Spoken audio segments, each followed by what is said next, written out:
understand. So an acquisition is the takeover of one entity by another. As you can see, the yellow being the red, and the red's pretty much dissolved now. But it could become A or B, whatever company is the acquiring company. So on the second pick, the bottom one, the merger, two separate entities join to form a new one. So it's pretty much exactly what it is. You can see in the image, two entities joining and creating a bigger new one. So I also thought it was useful to provide this a study conducted in 72 to 82, saying that 61% of the acquisitions were failure, 23% were successful, and 16% were not accounted for. So, as you can see, the second bullet, 160 of them that were recorded for the survey, only 12% of the acquirers managed to accelerate their growth. That means 88% did not. So, as you can see, almost 90% don't do too well, and 42% of them lost ground. So you may be wondering why so many fail. So there are two reasons that I researched. Reason one is it's easier to overpay for the target firm, and reason two is culture. So with respect to the first reason, the owners of the firm know the price of their firm as it is their business, so they're gonna have it valued at a certain amount. So for them to sell it, you have to pretty much offer more than what it is. So because of this, you're more often than not gonna pay significantly more than what it's worth. And the second reason is culture. So just an example, let's say a company was based off the visual representation of their topics to let their bosses, like what we're doing now with these presentations, and then they get taken over by a company that likes their employees to submit their work via an online portal or email or a different kind of method. Obviously, this is going to cause a whole host of problems for this new firm, which is pretty much exactly why it would fail. So this leads me to my theory of research. Research suggests that a majority of acquisitions of public corporations result in value destruction as opposed to value creation.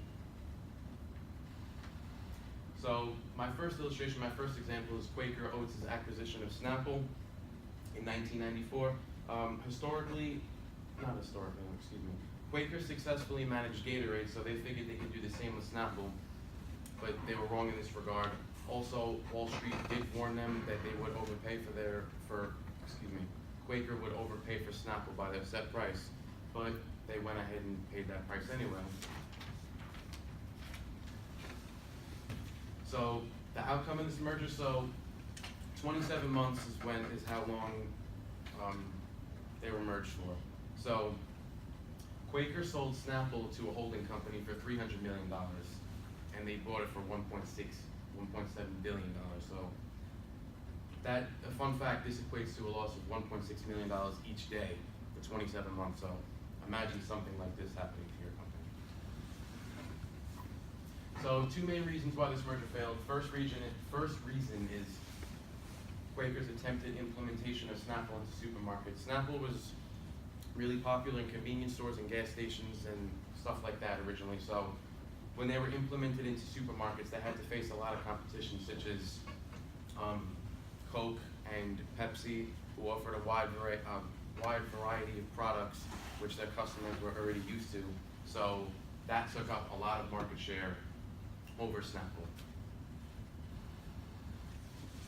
My second illustration, I'm sure many of you heard of this. This is like, probably it's regarded as the most notorious M&A disaster in business history. So in 2001, AOL figured that they're the leading internet company, and Time Warner was, they wanted to merge because they wanted to capitalize on mass media in the internet. So they figured this merger would be feasible to accomplish that. So they decided to get together and merge, and they reported a loss of $99 billion, which is the largest net loss ever in business history. AOL executives, they didn't know how to run a large media conglomerate, which Time Warner was with 90,000 employees. That was another huge reason how it failed. So the main reason was the dot-com bubble burst of 2000. This tremendously decreased the value of AOL's division because of, you You see the second bullet, overconfidence and speculation. A lot of investors, essentially this caused companies to become overvalued, and this wasn't realized after the year 2000, hence how the bubble burst and this failed.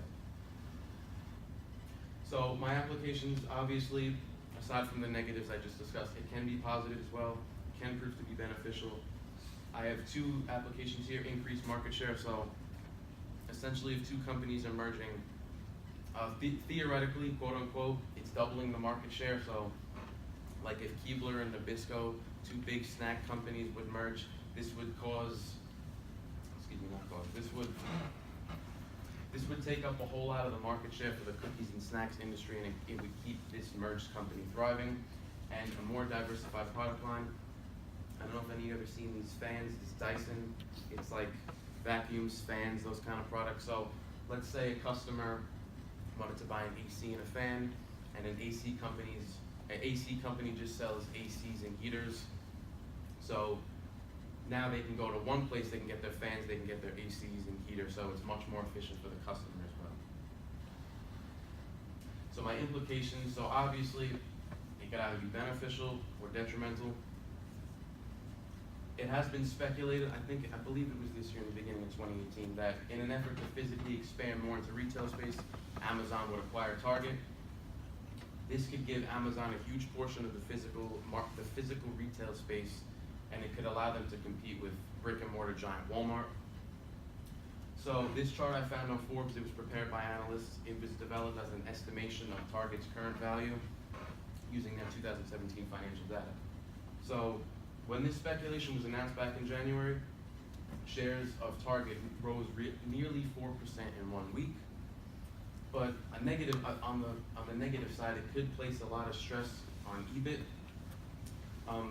Added investments in both the digital and the physical stores. Amazon and Target were to merge, they would have to increase their store size. And because of this, it has assumed that Target's valuation would suffer a slight decline in revenue going forward, and this is evident by this chart. With that, I'm going to pass it on to Nikiro.